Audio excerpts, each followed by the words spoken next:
So somebody who would be probably putting John Lynch and or Kyle Shanahan right at the middle of his own personal dartboard. That's receiver Brandon Aiyuk. And we haven't talked much about his situation because there isn't much to say. The 49ers have him in really a bind contractually. He has no guarantees for this year. They have no financial obligation to him at all unless and until he's on the roster week one when his $26 million plus compensation package for this season will become, as a practical matter, guaranteed under the collective bargaining agreement. You get termination pay if you've got 4 more years of service, yada, yada. They can mess with him until then, and they are.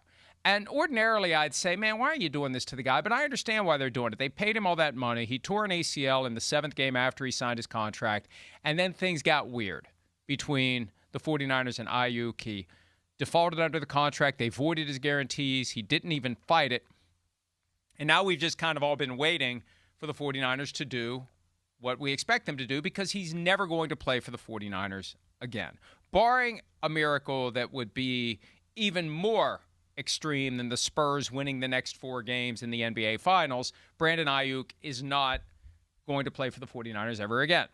That's the background. And the 49ers have been holding on. Somebody asked me yesterday, well, what are the 49ers waiting for? Well, look, there's a chance somebody offers you something. Now, you'd have to get Aiyuk to restructure his contract. He'd have to take a dramatic pay cut. But there's a chance somebody would have come to you before the offseason program. You know, we want this guy in the building. We want to get him up to speed. We'll give you something for him. He'll redo his contract. He can get back to work. We can all move forward. The Jets and the Chiefs, they did a deal for Justin Fields at a time when the Chiefs didn't need to do a deal for Justin Fields. He was going to get cut at some point, but they did the deal at a time when they could get Fields in the building and get Fields up to speed. The Jets could have slow-played it just like the 49ers are. That's the background, Miles. So, at a time when there's a lot of smoke about the Commanders wanting Brandon Aiyuk, and that's been out there for a while, Aiyuk has finally gotten to the point where he's had enough. He's heard enough. He's seen enough. So he went to Instagram yesterday with this. We dealing with, you know, like them kids when they don't get picked for the basketball game at the court. But they the ones that brought the ball. So they like, all right, y'all don't want to pick me? I'm taking my ball. I'm going home. Ass boys, little ass boys. The truth is they scared. They know how I get. They gonna say, oh yeah, BA did this, BA did that. BA did, you know that shit allegedly.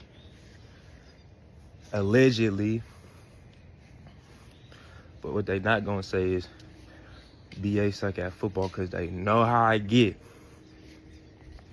And they running from that belt that's on the way. It's inevitable. It's coming. Stop running. And look, at first it's like, is he talking about the 49ers or not? But then it's clear he's talking about football. They're going to say that I suck at football, right? But they don't want the belt. They're afraid of what's going to happen. And that is kind of the box the 49ers are in. Because if Aiyuk goes somewhere else and performs the way he did that resulted in them giving him a 4-year, $120 million contract extension before all went to hell, they're going to look even worse. So they're putting the screws to him because they can. I don't like it in the abstract. I understand it as it relates to Aiyuk because they've given this guy millions and they've got nothing, or at least not much, 7 games, 6.5 games in return.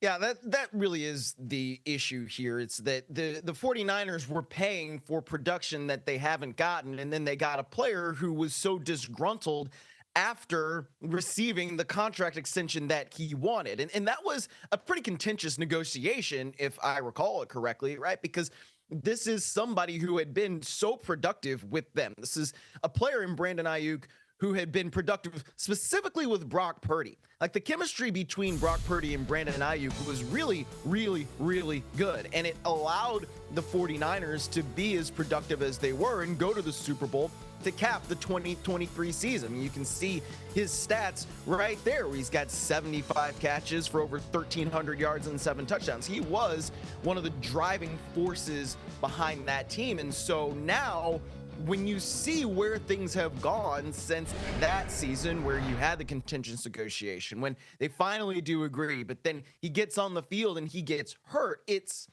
just unfortunate at the highest level.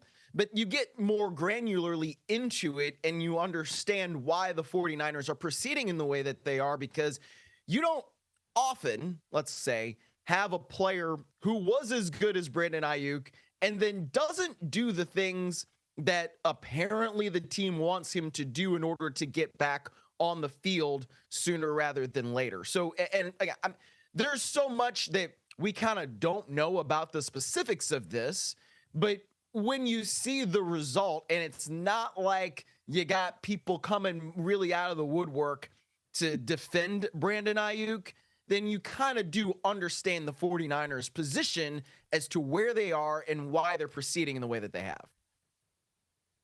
And you mentioned the contentious negotiation. I remember this very well. We were on vacation, not that, I'm not complaining because I don't. Congratulations. Work. Okay, but when I'm on vacation, I work. And I remember being at the beach and working the phones to figure out what the hell is going on with Brandon Aiyuk. And the 49ers didn't know. It got to the point where his agent didn't know what the hell was going on. He wants out. He doesn't want out. He wants a contract. How much does he want? Are they going to work this out? And it was this constant shell game that ran all the way up until the end of August, to the point where, and this was the first Sunday splash of the season in 2024 from Jay Glazer, something no one knew, that Aiyuk showed up on the day they were trading him to the Steelers, and he said, "I'll sign."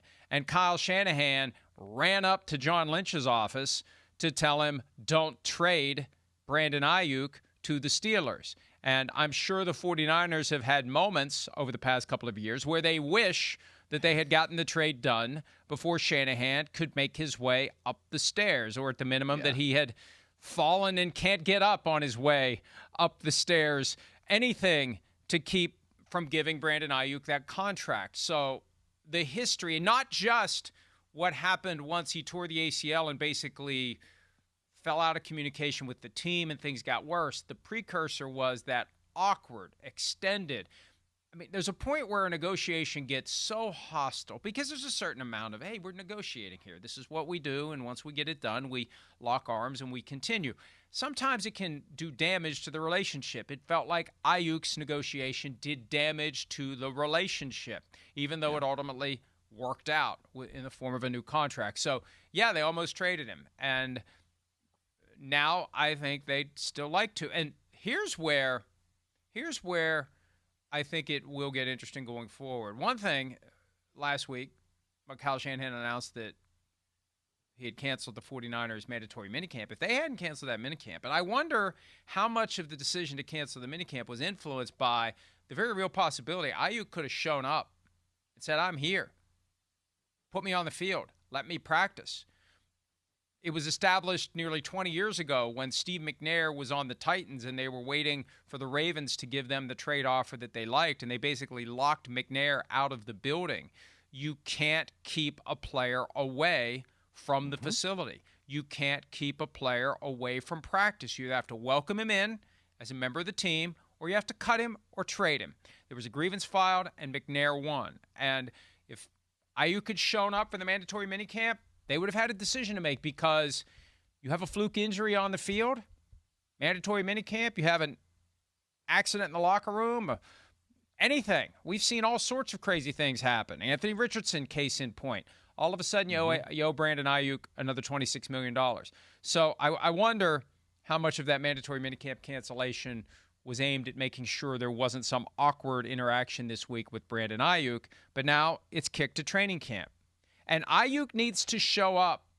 He needs to show up and force their hand. If he doesn't show up, they can continue to put him on ice. They can continue to wait for some sort of a trade that hasn't materialized. And if he never shows up, he never plays again. And he never makes the 49ers look bad by what he does on his next team. And that's the core of his message. You're afraid of what I'm going to do on another team. And we've seen that from time to time. A team gives up on a player. We just can't do this anymore. And he goes somewhere else and he becomes what he wasn't in the final days of his time with his most recent team. So that's where that stands. It all points toward training camp now. And Aiyuk needs to be there with the proverbial bells on and ready to go, because that's his only way out. Say, I'm here, I'm ready to work, I'm ready to practice, put me on the field. And when they recognize the potential for a $26 million injury, that's when they're going to cut him. Hi, it's Mike Florio. Thanks for watching PFT on YouTube. Hit subscribe for the latest news and analysis from Pro Football Talk.